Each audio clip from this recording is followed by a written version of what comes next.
कळायला पाहिजे की खाण्यात होतं का काय आपल्या काही निष्काळजीपणामुळे होतं ते डॉक्टरांनी सांगितलं. मग त्यांनी ते सांगितलं 60 वर्षाच्या वय पुढे झाल्यानंतर हे 20% लोकांना हा प्रॉब्लेम क्या 100 बात है। तो हमारे आधे प्रश्नों का उत्तर ही बाबा दे रहे हैं, क्योंकि उनका अनुभव ही उन्होंने प्रोस्टेट में इतना खतरनाक वाले लिया। पर अब इसमें बाबा का कारण हम बता रहे हैं, जो कि आज तक इनको किसी ने कारण बताया नहीं कि 100 में से 20 लोगों को 40 लोगों को प्रोस्टेट क्यों ज्यादा हो रहा है। पहला कारण है उम्र, दुसरा कारण है आपका हेरेडिटरी होना, जर तुमचे वडिलांना झाला, भाऊला झाला, काकाला झाला, अजून कोई नातेवाईकला झाला म्हणजे तो अनुवांशिक, जसं बीपी. आता जर कोणाचा बीपी आणि शुगरचा त्रास आहे त्याच्यामध्ये पण प्रोस्टेट व्हायचा चान्स जास्ती असतो. आणि मेजर कारण 22 बीमारी का एक कारण है, बताओ मारिया, कौन सा डॉक्टर मारिया? लाइफ स्टाइल में 22 बीमारी एक ही इंसान को होने का चांस है। वो इंसान कैसा रहता है? ओबेसिटी।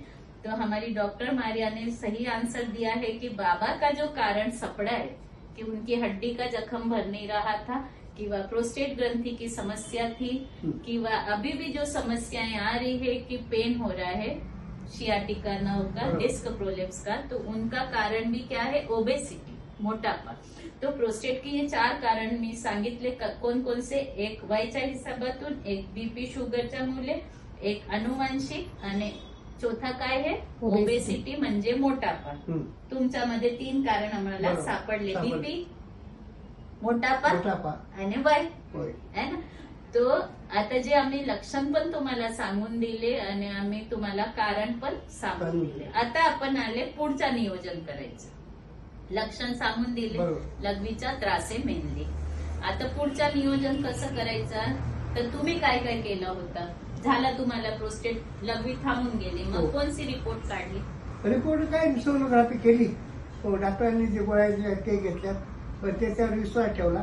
हो, ते ऑटोमॅटिक एक साधा एक मनुष्य भेटला, एक त्यांनी एक आयुर्वेदिक दवा दिली, म्हणजे ते असं आमच्या आयराणीत म्हणी कावड्या उडायला एक गाय आणि फाटी उडायला एक गाय, तसं पैकी आता ते पहिलेच कदाचित झालं, म्हणजे कव्हर झालं असेल ते बनवून आल्याच्या वेळेस. आणि त्या माणसाने म्हणजे एक साधारण आपलं चेतन आहे, त्यांनी एक औषध दिली, याच्याने 100% फरक पडते, घेत्यावर डायरेक्ट म्हणजे कंट्रोल झाले त्या दिवसापासून काही नाही. तो बाबा का प्रोस्टेट का जो डायग्नोसिस हुआ है, हम अभी आए लक्षण की बात की हाउ टू डायग्नोस दैट प्रोस्टेट समस्या हुई.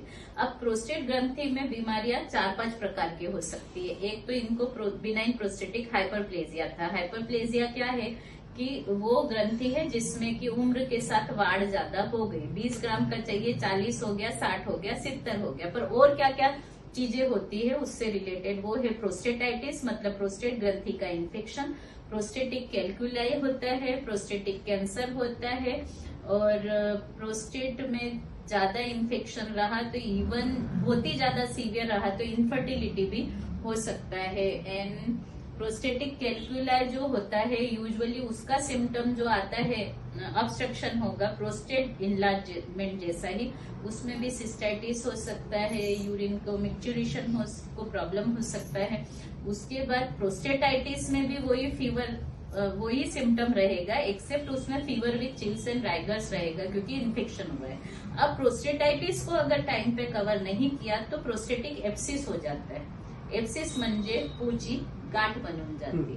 जर पू इन्फेक्शन झाला आणि त्याच्यामुळे सिस्टायटिस झाली तर पण लघवी कंट्रोल होत नाही. मग जसं जसं तुम्ही स्टेप बाय स्टेप गोळी दवाई खात राहिले, मग तो आयुर्वेदिक गोळ्या पण याच्यामध्ये काम करणारी.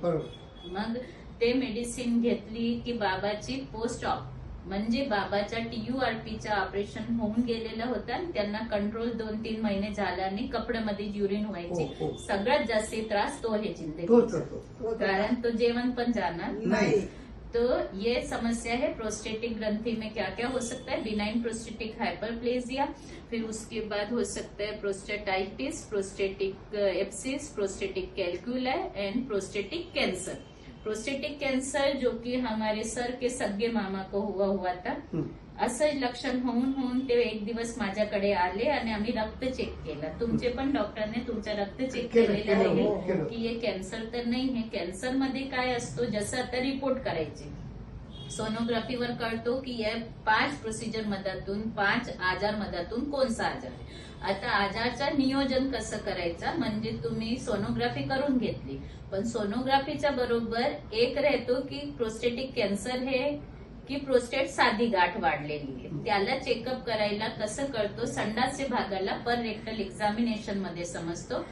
जे अनुभवी डॉक्टर आहे त्यांना कळून जातो की साधी गाठ आहे म्हणजे तो साधा मांस सारखा वाटतो, आणि कॅन्सरची गाठ राहिली ते इतरी भितरी राहते आणि कडक राहते. मग तर पण आम्ही नियमित सांगत असतो की तुम्हाला प्रोस्टेटची ग्रंथी वाढली आहे तर तुम्ही प्रोस्टेट मध्ये क्या चेक करना पड़ता है Maria doctor, PSA prostate specific एक एन्झाईम असतो जो चेक केल्यानंतर आमचे सरांचे मामा इकडे झाले होते माझ्याकडे आणि 1500 वाढलेला होता. त्यावेळेला आम्ही फिक्स थे बाबा जो कब से बीमार थे. हाँ? 20 साल से. 20 साल से काय काय त्रास होतो काकांना त्रास थोडा वेगळीच त्रास त्रास व्हायचा, पुन्हा एक खाण्याचा त्रास होता आणि तिथं होतं सांगण्यास बिंबीच्या हड्ड्यामध्ये आतडी फसून गेलेली होती. मग त्याच्यामुळे बाबा थोडे चिडचिड करायचे का, लय चिडचिड करायचे. ते लेडीजला समजू शकतात. ते व्हिडिओ मध्ये सरांनी नाही विचारला तो मी ताईला विचारला, लय चिडचिड करायचे. कारण त्याच्यामुळे आतडी जर फसून जाते ना मग संडास साफ होत नाही, एसिडिटी होऊन जाते, चिडचिड होऊन जातो, जेवण केलं पोट फुगून जाणार, हे सगळी अवस्थातून गुजरत होते बाबा. तुम्हाला जीवन हॉस्पिटलमध्ये आल्यानंतर काय वाटायचं, 3 ऑपरेशन एकत्र होऊ शकणार नाही, गॅरंटी नव्हती एवढी 3 होती. मग तुमचे मनचे द्वंद्व काय होते, आणि तुम्ही विभिन्न ठिकाणी गेलेले होते का बाबाला घेऊन. गेलो होतो आपलं काढलं ना MRI करायला आणि आपली छोटी डॉक्टर आहे ना तुम्ही नाशिकला गेले होते. मग तुम्हाला अंदाजा होता की 3 ऑपरेशन जर एकत्र केले तर बजेट लमसम किती जाऊ शकणार. आयडिया काढली नाही. तर जसं आम्ही आयडिया म्हणतो तुम्हाला की एक ऑपरेशन 40-50 हजार मध्ये निघूनच जातो जर चांगली क्वालिटीचा केला आणि अनुभवी डॉक्टरांचा कडातून केला. जे शिकणारे हे त्यांच्या काळातून केला तर अपडाऊन जातो, पण ते पेशंटचे हार्ड होऊन जाते. मग जर आपण 3 एकत्र केले असते तर 1.25 लाखच्या वरती गेला असतं. तर तुमचे मनाला जे वाटतं हे 2 शब्द आम्हाला तुमच्या काळातून पाहिजे की तुम्हाला पहिले दिवसचा अनुभव आणि आतापर्यंतचा अनुभव जीवन हॉस्पिटलमध्ये योजना बाबत जे आलेला अनुभव आहे ते 2 शब्द मध्ये तुम्ही व्यक्त करा. नाही तुम्ही बाबा तर बघा आजारातून बिचारे बाहेर आले. नाही, त्यांचे म्हणजे आजार जो होता ना तो जनरलच होता त्या मापानं, आणि इथून मागचं जर म्हणलं तर त्यांचं दुखणं आणि चिडचिड. तर आज जर पाहिलं तर बाबा चेहऱ्याची प्रसन्नता दिसते ती फक्त या हॉस्पिटलमध्ये दिसते. तर जे हॉस्पिटलमध्ये सुविधा भेटली त्याच्या बाबत तुमचं काय सांगायचं, मध्ये डिब्बा भेटायचा की नाही. काय नाही, 99% डिब्बा खायचे तुम काहीच नाही, तकलीफ नाही. तुम्हाला जेवण भेटला, हो हॉस्पिटल तुम्हाला भूलचे डॉक्टरांचे पैसे लागले का.